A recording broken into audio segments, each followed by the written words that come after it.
Silent Hill 2 is widely considered to be one of the best psychological horror games of all time, and for good reason. Its use of Jungian archetypes to symbolically represent one's journey through the unconscious self is able to elevate the games beyond mere horror. It is in this understanding the town at the center of the game could be viewed as a redeemer, except much like confronting our own repressed selves, we all risk death while traveling through Silent Hill.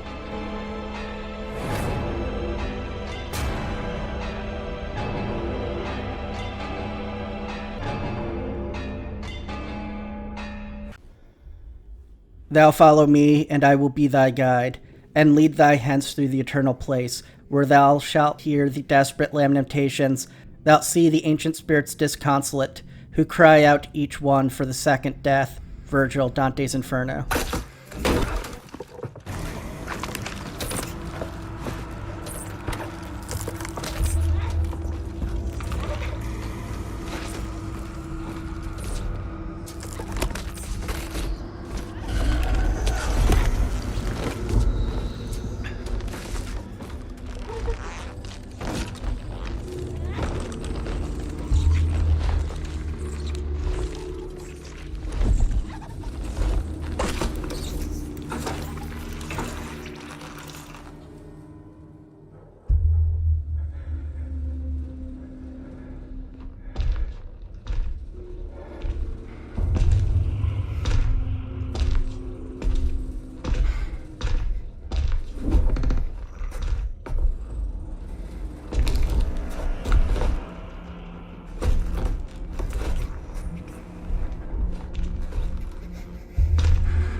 Silent Hill, Maine is a fictional rural town known for tourism and its scenic views, being located next to Tukuka Lake. Its population and how much tourism it's been able to attract ebbed and flowed over the course of a history marred by cruelty and violence, the seemingly idyllic veneer hiding a dark past and strange occult activity. The location also seems to possess an incredibly strong spiritual or paranormal energy that long predates the arrival of European settlers in the late 1600s. In fact, these settlers were attracted to the location after hearing Native American stories of it being a holy place of spiritual significance and mysterious power. The local tribes even refer to the Tukuka Lake area as the place of silent spirits, these spirits being both their dead relatives and of nature. The mysterious power surrounding the area has no clear origin and may be eternal, but it also seems to have grown stronger and evolved over the centuries against the chaotic energies of death, tragedy, and occult rituals. The town became so twisted in a metaphysical sense that it began manifesting multiple layers of its own reality. The top layer reflecting the normal reality of the small rural town, while those below it become increasingly more nightmarish, not in a physical sense, but more so in the town twisting itself into the unreal shapes and bottomless echoes of the tortured minds drawn to the location. But the original indigenous tribes local to the area had seemingly reached a peaceful balance with whatever energy held the land. They even incorporated strange effects on the mind into rituals and ceremonies. It wasn't until the European settlers started to arrive that tragedy began to befall the land, and the likely start of whatever darkness would one day consume it. The settlement that would become Silent Hill was even birthed from cruelty in a sense. Its founding marked the mass displacement of indigenous tribes in the area. Not long after the turn of the century, an epidemic swept through the area surrounding Tutuka Lake. The settlement was abandoned afterwards, with a large portion of the population now dead. The Toluca Lake area would be resettled nearly a century later when a penal colony was established in the early 1800s. This colony would be the first to take on the name Silent Hill. The establishment of a penal colony also meant the construction of a prison and hospital known as Silent Hill Prison and Brookhaven Hospital. It wouldn't take long for the hospital to be put to use when a second epidemic swept through. Mining operations started to be established in the town around this time as well. Maine became an official state shortly afterwards in 1820. Silent Hill didn't seem to have anything happen of much note over the coming decades, with the exception of its prison closing in 1840. The discovery of a coal field beneath the colony about a decade later renewed interest in the area and bolstered the local economy. The American Civil War breaking out also led to more changes to the town as well. Toluca Prison was constructed as a camp for POWs during 1862. It was later converted into a formal correctional facility when the war ended. The existence of this prison marked an especially brutal period for the town, with the executions it carried out. Blood Swamp is even said to have gotten its name from the executioners pouring water into it that they used to wash their tools. Toluca Prison would eventually be closed down in the early 1900s, the Silent Hill Historical Society now standing where the prison once was. But this century also seemed to bring with it the largest spike in strange activity up until that point. A local cult known as the Order also began to gain momentum around this time. They seek to use the strange properties of the area to ritualistically summon their god to destroy the world in order to bring about paradise. A ship known as the Little Barnards went missing while transporting tourists across Toluca Lake in 1918. The fate of the boat and its passengers had remained a mystery to modern times, but the town would continue to grow and evolve over the preceding decades, all the while becoming increasingly more corrupted. Over time, the town seemed to start drawing certain troubled people in to confront the physical manifestations of their repressed and darkest selves, their shadow. The descent into its nightmarish realities reflecting the depths one must climb within their own psyches in order to confront these hidden aspects of themselves. This is even further reinforced by the fact the town in these other realities and its monsters change depending on the person to archetypally represent their own personal traumas, guilt, or whatever deep psychological issues drew them to the town. The setting and monsters can be seen as one's repressed self being twisted into the physical manifestations of their deepest and darkest fears. Silent Hill could almost be seen as benevolent despite the horrors it subjects people to, because in the same vein it provides a mechanism to overcome trauma and better realize their true selves. Except this isn't really true, because this mysterious force seems indifferent over whether one fails or succeeds. That, like the analytical psychology the game bases its horrors on, it's really up to the individual to cross their psychic abyss or be condemned to their own nightmare. Swiss psychiatrist Carl Jung, pioneered in the psychological concepts that would become foundational to the game, has been well studied in other video essays, think pieces, and even academic works. Because of that, the Jungian archetypes and symbolic significance of the game is already well understood to be a critical aspect of the story, setting, and horror. The idea of confronting and overcoming our repressed selves to become better people is easy enough to understand. It's the exact process where it can become complicated, especially when considering the many pitfalls along that journey that mark failure. It's that the willingness to embark on that path is not enough in itself to realize success. That is instead a deeply personal and painful process of self-examination, evaluation, reflection, and introspection. The profound difficulty becoming even more daunting when trauma, rather than choice, puts someone in that place. Jung coined the term individualization to describe the therapeutic process that helps people down this path of self-discovery. The eventual encounter with the shadow plays a central part in this process, as the identification and integration of one's repressed unconscious is critical to have a complete understanding of the self. The resulting process of acknowledging the shadow and incorporating parts of it into the ego is known as a simulation. This leg of the individualization journey can be accomplished through a method known as shadow work. Basically, we must draw the shadow out of the darkness of our deeper psyches to better understand and control it. Failure to do so can result in deep and traumatic psychological pain. This failure can take on several distinct forms. The most apparent is the complete dismissal of opportunities and calls to begin the process of individualization at all. Now, most people won't embark on that journey and live perfectly happy lives, even if not as fulfilled as they otherwise could have been. The problem comes when someone is dangerously and excessively misaligned with their shadow. The more repressed our shadow selves, the more dangerous they become. It allows the shadow to fester and metastasize without constraint or guidance until eventually it comes forth in an extremely expressive and violent way. Those most at risk will be the most likely to be called towards confronting themselves, so ignoring the signs can be incredibly dangerous. The opportunities for failure only increase when one decides or is forced to embark on this introspective path. An example of which comes when a confrontation with one's shadow leads to a process of merging or possession as opposed to the true goal of a simulation. This occurs when the suppressed id overtakes the ego, meaning that sometimes the shadow overwhelms a person's actions. The conscious personality must be the one that integrates the shadow, otherwise the conscious becomes a slave of the autonomous shadow. But even a simulation can come with risks, as it can result in ego inflation. Silent Hill manifesting the same potential pitfalls becomes a natural consequence of representing those deeper aspects of our psychological journeys, and sure enough, we do see characters fail to overcome themselves after being called to the town. The consequence is them being driven deeper and deeper into the strange horrors that surround them, until eventually all they have left is the hope there's relief in death. Silent Hill is not the first story to symbolically explore the dark plunge into the unconscious and consequential renewal of the self. Jung would note that every descent has an ascent. In fact, a journey through a place's metaphor for overcoming deep inner turmoil can be found throughout history and cultures. In ancient times, this place was often represented as some kind of spiritual underworld like Hell or Hades. In modern times, these stories can take on a psychological horror approach, such as Jacob's Ladder in 1408. The themes of hell are still prominent in modern times in either a metaphysical or symbolic sense. Oftentimes both, as questionable and distorted realities are commonplace to the horror elements of these stories. It's an obvious way to represent a mental state distorted by the existential dread of being violently confronted with one's darkest and most repressed self, but it's also a universal story, as many have had to escape their own personal hells, to which none is greater than their own minds.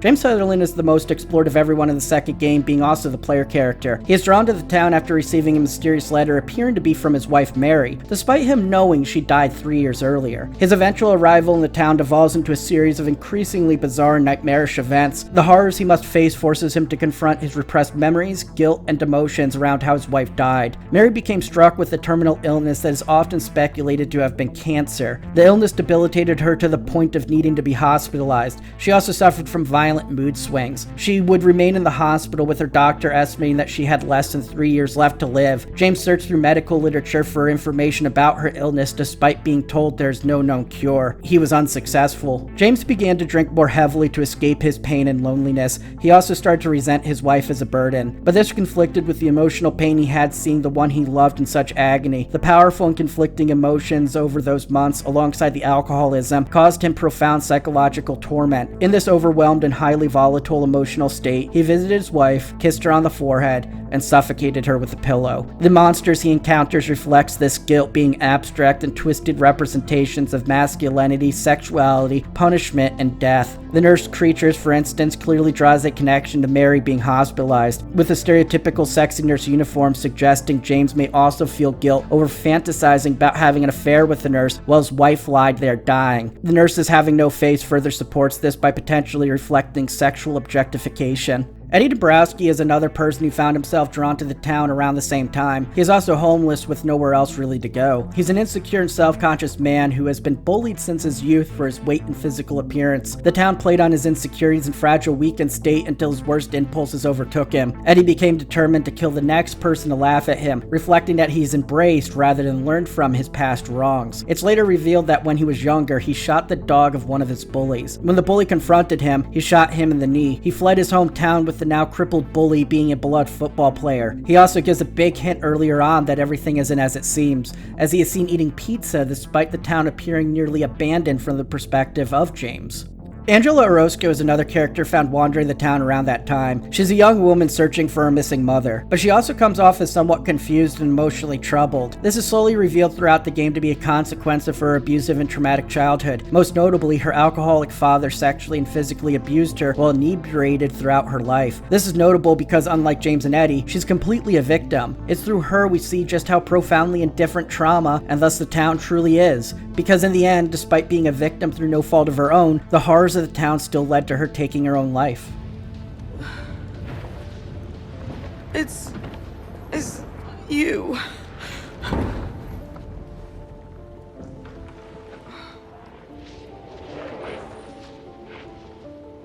I'm sorry, Angela. I think you were right. What we're looking for, it's not here. Not anymore.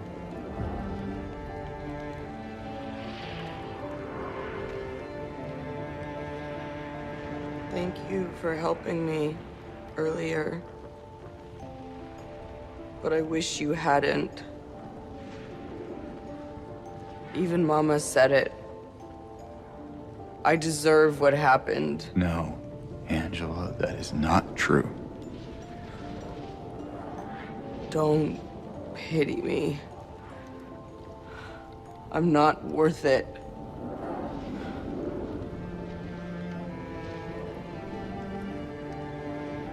Or maybe you think you can save me?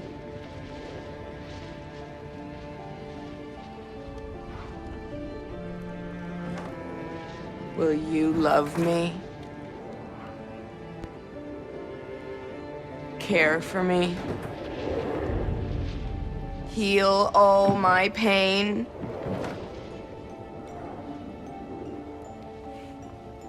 That's what I thought.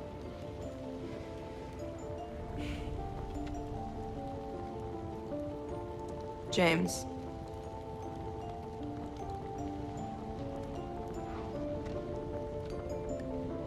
Give me back the knife. No, I won't. Saving it for yourself.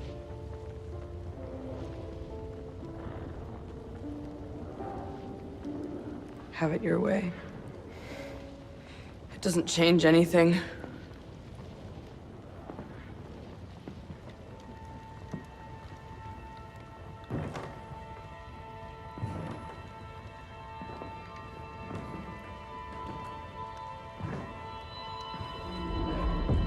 It's hot as hell in here.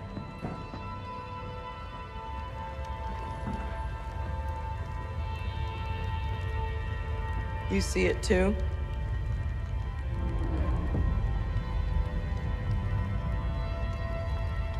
For me, it's always like this.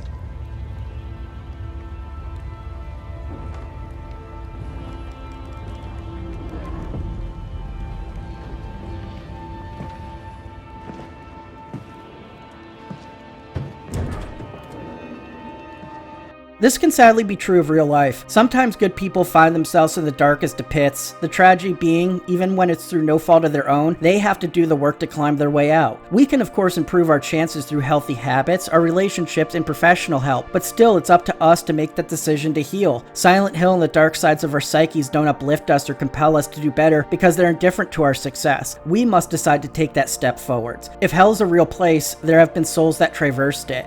If hell is not a real place, there have still been souls that have traversed it. And this is where the true horror of the game comes into play. None of us will ever see the oppressive conditions of C-17 or Rapture, but some of us will find ourselves in that darkened realm where our monsters come out of the mist, where we have no choice but to push ahead in the hope something better is beyond the abyss, else become trapped within it. Because like the game, your Silent Hill will let you die there.